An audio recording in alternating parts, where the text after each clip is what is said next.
নমস্কাৰ আপোনালোকে চাই আছে জাগৰণ ডিজিটেল মই পাৰ্থা প্ৰতিম তান্তি অসম চাহ জনজাতি ছাত্ৰ সন্থা আচ্ছা বোকাজান উপশাখা সমিতিৰ উদ্যোগত 2026 বৰ্ষৰ HSLC আৰু হায়াৰ সেকেন্ডাৰী পৰীক্ষাত উত্তীৰ্ণ হোৱা ছাত্ৰ-ছাত্ৰীসকলক সম্বৰ্ধনা জনোৱাৰ বিশেষ অনুষ্ঠান আজি 12 জুলাই 2026 দেওবাৰে অনুষ্ঠিত কৰা হয়। অনুষ্ঠানটো বোকাজান চুকাফা মধ্য ইংৰাজী বিদ্যালয় প্ৰাংগণত কৰা হয়। পুৱা 10 বজাত পতাকা উত্তোলনৰ জৰিয়তে কাৰ্যসূচীৰ শুভাৰম্ভ হয়। ইয়াৰ পিছতে শহীদ তৰ্পণ প্ৰতিষ্ঠাপন কৰা হয়।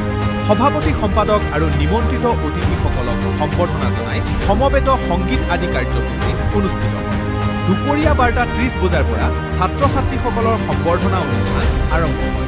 অনুষ্ঠানত আচ্ছাৰ কেন্দ্ৰীয় সমিতিৰ কাৰ্যনিৰ্বাহক সদস্য শ্ৰীযুক্ত পৰিম তাঁতী লগতে বিভিন্ন শিক্ষানুষ্ঠানৰ অধ্যক্ষ প্ৰধান শিক্ষক আৰু সমাজৰ বিশিষ্ট ব্যক্তিসকলেও অনুষ্ঠানত অংশগ্ৰহণ কৰে। আচ্ছা বোকাজান উপশাখা সমিতিয়ে সকলো অভিভাৱক ছাত্ৰ-ছাত্ৰী আৰু শুভাকাংক্ষীসকলক অনুষ্ঠানত বোকাজান উপভাষা সমিতি তোমালোকে প্ৰথম বাৰ্ষিক যি তোমালোকে যিসকল অভিনন্দন অনুষ্ঠান আহিছে তাৰ বিষয়ে অলপ জনাব নেকি?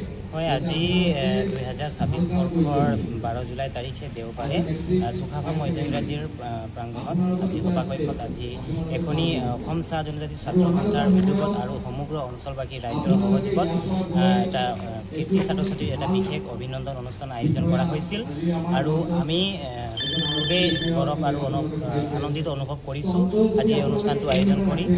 যিহেতু আদিবাসী আৰু চাহ জনগোষ্ঠীসকলে বিভিন্ন সমস্যাসমূহ থাকে, পৰিয়ালৰ মাজতো বিভিন্ন সমস্যাসমূহ থাকে। এই সমস্যাসমূহ থাকিও এই ছাত্ৰ ছাত্ৰী সেই দুখ কষ্ট ত্যাগ পৰিশ্ৰম কৰি আজি এই পৰ্যায়ত আহি শিক্ষা গ্ৰহণ কৰি আজি এনে পৰ্যায়ত আহি উপনীত হৈছে, তাক লৈ আমি খুব গৌৰৱ অনুভৱ কৰিছোঁ।